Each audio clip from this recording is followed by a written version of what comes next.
और बड़ी खबर महाराष्ट्र से ही आ रही है सीट शेयरिंग को लेकर, क्योंकि एनडीए की यहां आज अहम बैठक है।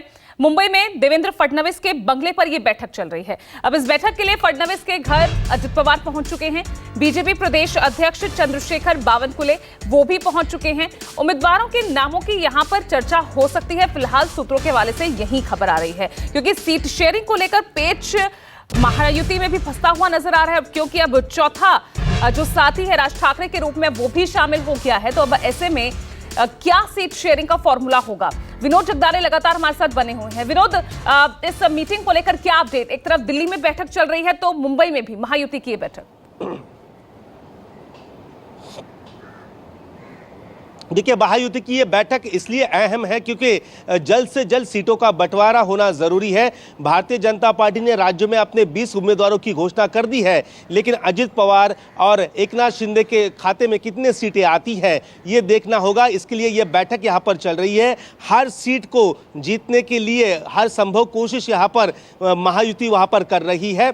और अब राज ठाकरे एक नया पार्टनर वहाँ पर आ चुका है, तो और एक सीट उनको वहाँ पर दी जा सकती है। तो जाहिर सी बात है, इस बैठक में यही तय किया जा रहा है कि क्या किस सीटों पर कौन सा उम्मीदवार क्या होगा। एक बात मैं आपको यहाँ पर बताना चाहता हूँ, 2 सीटों को लेकर महाराष्ट्र में भारतीय जनता पार्टी में काफ़ी ज़्यादा हंगामा देखने को मिल रहा है।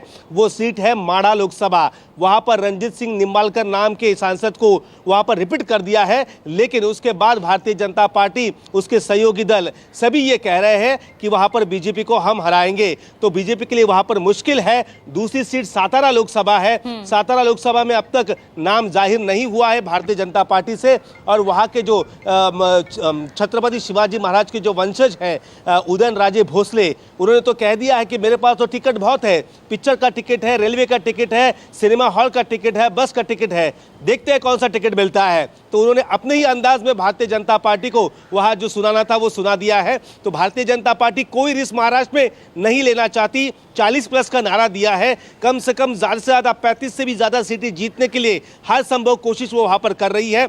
दूसरे राज्यों में भारतीय जनता पार्टी को क्लीन स्वीप मिलता हुआ नजर आ रहा है, ऐसा लोग कह रहे हैं।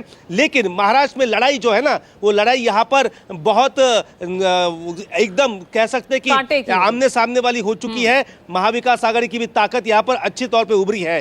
ठीक है, तो यहाँ पर महायुति भी लगातार चिंतन मंथन में लगी हुई है। उधर अगर हम बात कर लेते हैं अगर एमवीए की, तो महायुति के बाद अब महाविकास आघाड़ी, यहां पर बड़ी खबर यह सामने आ रही है कि एमवीए की तरफ से वंचित बहुजन अघाड़ी को अल्टीमेटम दिया गया है।